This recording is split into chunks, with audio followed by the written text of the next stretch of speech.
Kaleshwaram commission విచారణ కొనసాగుతోంది. నిన్నటి నుంచి నిర్మాణ సంస్థల ప్రతినిధులను ప్రశ్నిస్తున్నారు. అందులో భాగంగా ఇవాళ ఎల్ఎన్టీ కంపెనీ ప్రతినిధులు విచారణకు హాజరయ్యారు.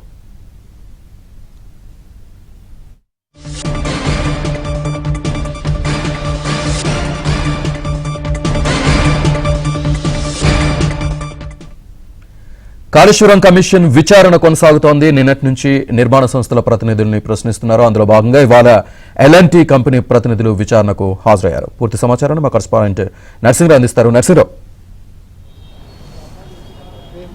ఎస్ శ్రీనివాస్, మొత్తానికి కాళేశ్వరం కమిషన్ చైర్మన్ విచారణను వేగవంతం చేసిందనే చెప్పొచ్చు. ఇప్పటి వరకు ఐఏఎస్ల విచారణను పూర్తి చేసినటువంటి కమిషన్ నిన్నటి నుంచి ఈ ప్రాజెక్టు, ఈ బ్యారేజ్లు ఏవైతే ఉన్నాయో అన్నారం, సుందిల్లా, మేడిగడ్డ, ఈ కాళేశ్వరం ప్రాజెక్టులో భాగంగా ఈ 3 బ్యారేజ్లను నిర్మించినటువంటి నిర్మాణ సంస్థల ప్రతినిధుల్ని విచారిస్తుంది. నిన్న సుందిల్లా బ్యారేజ్ నిర్మించినటువంటి నవయుగ ప్రతినిధుల్ని విచారించినటువంటి కమిషన్ ఈరోజు మేడిగడ్డ బ్యారేజ్ నిర్మించినటువంటి ఎల్ఎన్టీ ప్రతినిధుల్ని కమిషన్ ప్రశ్నించనుంది, విచారించనుంది. ఇప్పటికే ఎల్ఎన్టీ ప్రతినిధులు బీఆర్కే భవన్కు, కమిషన్ కార్యాలయానికి చేరుకున్నారు. మరికొద్ది సేపట్లోనే కమిషన్ చైర్మన్ పిసి ఘోష్ కార్యాలయానికి చేరుకోబోతున్నారు. చేరుకున్న వెంటనే మరికొద్ది సేపట్లోనే ఈ విచారణ పూర్తి కాబోతుంది. ఇప్పటికే ఈ ప్రాజెక్టు నిర్మాణానికి సంబంధించినటువంటి విషయంలో అందరి నుంచి కూడా, ఈ ప్రాజెక్టుకు సంబంధం ఉన్నటువంటి అందరికీ కూడా నోటీసులు ఇచ్చి అందరి దగ్గర నుంచి అఫిడవిట్ల రూపంలో స్వీకరించిన వివరాలన్నింటినీ కూడా కమిషన్ ఆ అఫిడవిట్లను ముందు పెట్టుకొని క్రాస్ ఎగ్జామినేషన్ చేస్తుంది. అందులో భాగంగా నిన్న సుందిల్లా బ్యారేజ్ నిర్మించినటువంటి కాంట్రాక్టర్లను క్రాస్ ఎగ్జామిన్ చేసినటువంటి కమిషన్ ఈరోజు ఎల్ఎన్టీ ప్రతినిధులని క్రాస్ ఎగ్జామిన్ చేయబోతుంది. ఇంతకు ముందే గతంలో ఇచ్చినటువంటి అఫిడవిట్లను ముందు పెట్టుకొని, ఎందుకంటే ఇది అత్యంతమైన కీలకమైనటువంటి విచారణ ఈరోజు జరుగుతుంది చెప్పొచ్చు. ఎందుకంటే మేడిగడ్డ ప్రధానంగా ఈ కాళేశ్వరం ప్రాజెక్టులో ప్రధానమైనటువంటి బ్యారేజు మేడిగడ్డ. ఈ మేడిగడ్డ 2016లో నిర్మాణం స్టార్ట్ చేస్తే 2019లో పూర్తయింది. అది 1.6 కిలోమీటర్ల పొడవున 87 పిల్లర్స్ ఏర్పాటు చేసి ఈ బ్యారేజ్ నిర్మాణాన్ని ప్రతిష్టాత్మకంగా చేపట్టారు. ఇందులోనే 6, 7, 8 ఈ 3 పిల్లర్లు కింగిపోయాయి. ఇది ఎంతో ఆనాడు ఉన్నటువంటి ప్రభుత్వం, బీఆర్ఎస్ ప్రభుత్వం ఎంతో ప్రతిష్టాత్మకంగా నిర్మించినటువంటి ఈ బ్యారేజ్లో ఈ 3 పిల్లర్లు కుంగిపోవడము రాష్ట్ర వ్యాప్తంగా సంచలనం రేపింది.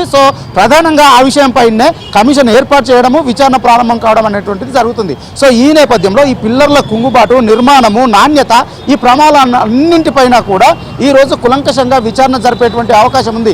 ఈ 87 పిల్లర్లు వేస్తే, బ్లాక్ల వారీగా వేస్తే ఈ పిల్లర్లు ఎందుకు కూలిపోయాయి, నిజానికి డిజైన్లు ఎవరు తయారు చేశారు, డిజైన్ల డ్రాయింగ్స్ ఎవరు తయారు చేశారు, డ్రాయింగ్స్ డిజైన్ల ప్రకారమే నిర్మాణం జరిగిందా, మెటీరియల్ విషయంలో నాణ్యతా ప్రమాణాలు పాటించారా లేదా, అసలు ఇప్పుడు కుంగిపోవడానికి ప్రధాన కారణం ఏంటి, దాని మెయింటెనెన్స్ బాధ్యత ఎవరిది, ఇప్పుడు అనేటువంటి కులంకషమైనటువంటి సమాచారాన్ని రాబట్టేటువంటి ప్రయత్నం ఈరోజు కమిషన్ చేసేటువంటి ఆస్కారం ఉంటుంది. ఎందుకంటే మేడిగడ్డనే ప్రధానంగా కుంగిపోయినటువంటిదే మేడిగడ్డ బ్యారేజ్లోని 3 పిల్లర్స్.